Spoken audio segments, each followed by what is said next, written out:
Welcome to another edition of Sticks-n-Stones. I am your host, Brent Elrod, coming to you from the cozy confines here on the patio at the No Shoes Bar and Grill, deep in the heart of the Republic of Texas. I have a great show for you today. I am pairing a Drew Estate Herrera Estelí Brazilian paired with Laphroaig 10-year-old Scotch. It's going to be an exciting show, so we are going to dive right in, pop the cork, cut the stick, and get to toasting right after this. Now, the Drew Estate Herrera Estelí Brazilian Maduro is a Nicaraguan cigar. This particular stick is a Robusto Grande, which is 5 1/4 by 52 on the ring gauge. The filler is Nicaraguan. The binder is a Connecticut broadleaf, and the wrapper is a Brazil Mata Fina. It is a full-strength cigar that visually is a beautiful, beautiful dark brown. It's got minimal veining, tight yet visible seams, and a triple cap. Now on the nose, I get leather, some fresh earth, maybe a little bit of coffee, some hints of cedar, and something along the lines of like pipe tobacco, kind of that sweet tobacco-y aroma. Now, we are going to cut this using our Cigarism hollow cutter. Just take off a little bit, just like that. A perfect clean cut, courtesy of my friends over at Cigarism.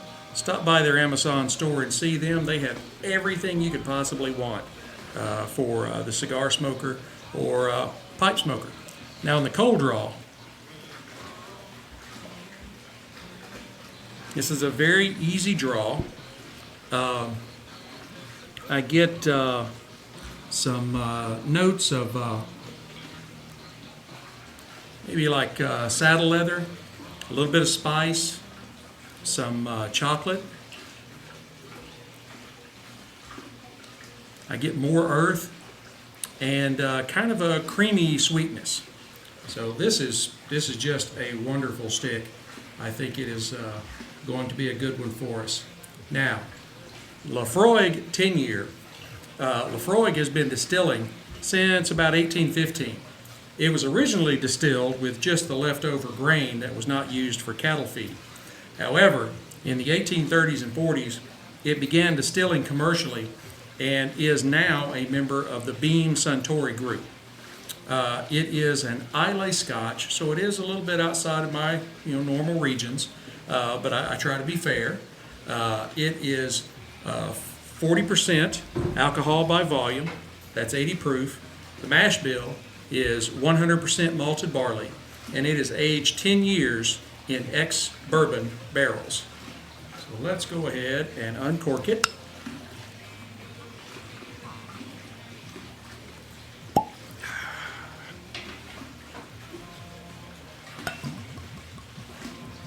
That's a wonderful sound, isn't it?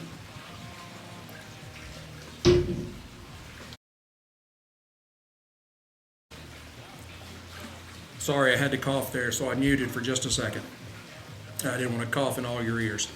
All right, now visually, this is a beautiful, beautiful golden color.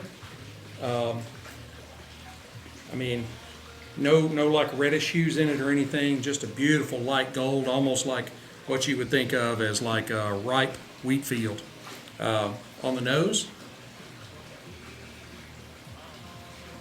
now on the nose, this is an Islay, which is known for smoking peat. So I do get a lot of peat and smoke forward. I'm also getting kind of a saltiness from the ocean. A little bit of citrus, maybe a slight hint of sweetness on the nose. And I am picking up something along the lines of what I would call like a kind of a chemically or fueliness in it. It could be some of the iodine kind of coming through from the salt in the sea. Okay, very interesting nose on that, but let's not dwell. All right, on the palate.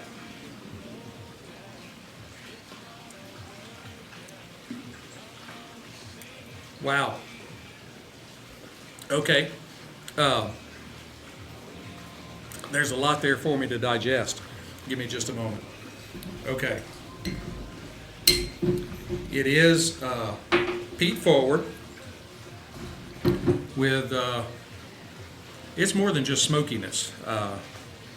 It's almost like a little ash from the fire, I think. But I'm also picking up some notes of honey. Let me try another drink here because I think I'm picking up a little citrus in there too.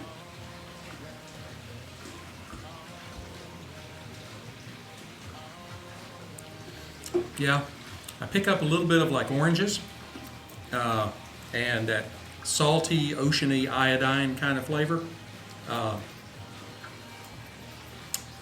That sort of chemically note that was on the nose. It does come through on the palate as well. It's not really what I would go for, but I'm going to be fair in the review. Let's try another drink. This will be number 3.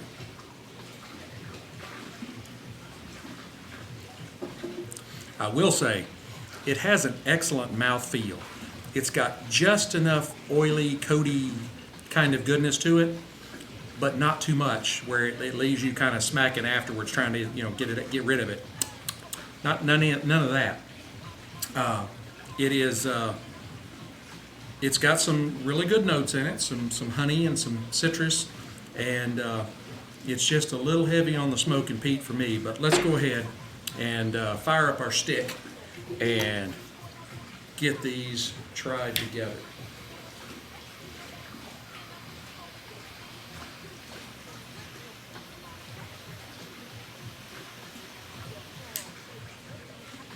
Excellent amount of smoke coming off the stick. Very easy draw. Part of that, I believe, is a cigar, and part of it is that great cigarism cutter that I've got.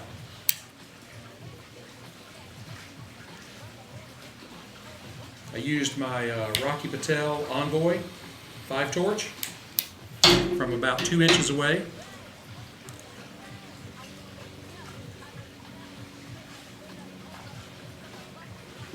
That has got just loads of great creamy smoke coming off of it. I get a little bit of like black pepper and a little bit of earth, some leather and cedar, a hint of espresso,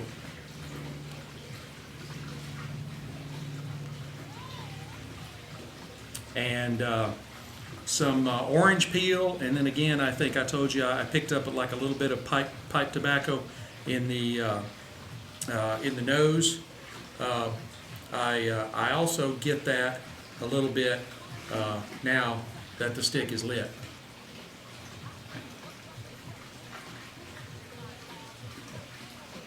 That's a really good smoke. Now, it's not burning very even. I will keep an eye on that as we go along and see if that was me or if that's actually the stick. But let's go ahead and try these together.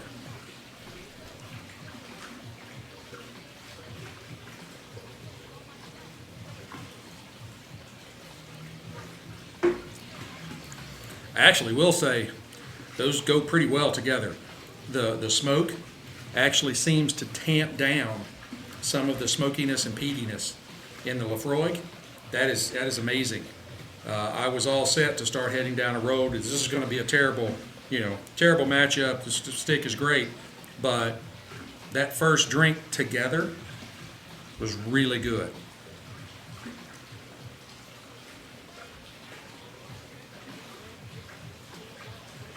Now the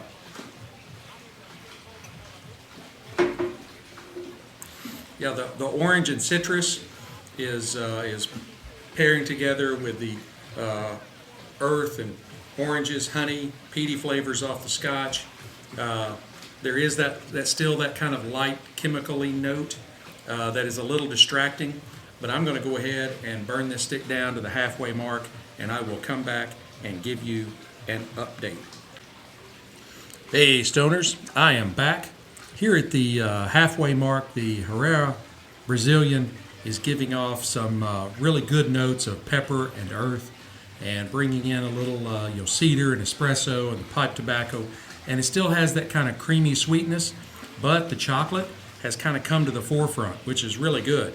And this is really a good stick. On the Scotch, I mean, I can see the attraction now that I'm actually able to marry the smoke and the spirit up together, and I do my typical, take in some smoke in my mouth, and then I blow it down in the glass, and then I take a drink, and it really goes. They go well together. I don't know that I could just sit down and drink a glass. I think I would have to have this cigar lit right beside me. There is, like I said, the honey and the oranges, which marry well to the stick, and the peat does kind of marry pretty well in there. I'm just not a smoky, peaty Scotch kind of guy, and I'm still sort of distracted by that slight chemical note, and I do believe it's just in the background, but I do believe it's coming from that salty sea piece that is in there, and it's just kind of an iodine-y. I'm describing it as chemical, but it's just kind of I guess that's the best way I could say it, is it's kind of like a iodine. But I am going to go ahead and burn the stick down to the band, and I will come back and give you my final thoughts. Hey Stoners, I am back. We are almost down to the band, and our glass is almost empty. The Drew Estate Herrera Estelí Brazilian was an excellent stick. In the last half, the pepper kind of ramped up a little bit, and that was accompanied by the earth. And remember, I said the chocolate was coming forward a lot at the halfway mark. That kind of switched to more of a cocoa, and the other flavors still lingered there subtly in the background. The leather and espresso and kind of that citrusy sweetness. The Laphroaig 10-year, while it was not exactly my cup of tea, it did offer some really nice notes of honey and citrus, and I did, for the most part, enjoy that nice kind of ocean saltiness. But it was Islay, and I'm not a big fan of Islay, the smoke and the peat. I do like Bruichlladic's the Classic Laddie. That's it's Islay, but it's low smoke, low peat. I would give the Herrera Estelí Brazilian a 91 matchsticks out of 100. It was really a great smoke that I would recommend keeping in your humidor. The Laphroaig, even though I'm not a big fan, it was a little too smoky and peaty for me. It did have some positive attributes. If you're an Islay fan, then it might be right up your alley. I tend to like more of the Highland Speyside, that kind of thing. It did go well with this stick. Like I said, when I would take smoke into my mouth, take a drink, and they blend together, they blended very well. It was just when I tried the spirit alone that I wasn't quite as much of a fan. That is it for today's episode. I want to thank all of you for listening. Please hit like, subscribe, share, notify so you can stay caught up with my latest episodes and when I drop new content. Tell your friends. Since I moved over to Podbean, listenership is exploding, and I am very grateful to everyone that is tuning in. Leave me comments. send me DMs, let me know what you think of the show, or send me a request, or just say hi. I want to thank my friends over at Cigarism Accessory, Cigarism_accessory on Amazon, and they can hook you up with some really great cigar accessories, cutters, lighters, travel humidors, all that kind of stuff. They've got you taken care of, and I really appreciate them sticking with the show. Until we get to fire up again, keep your sticks dry, your stones cold, and have a great day.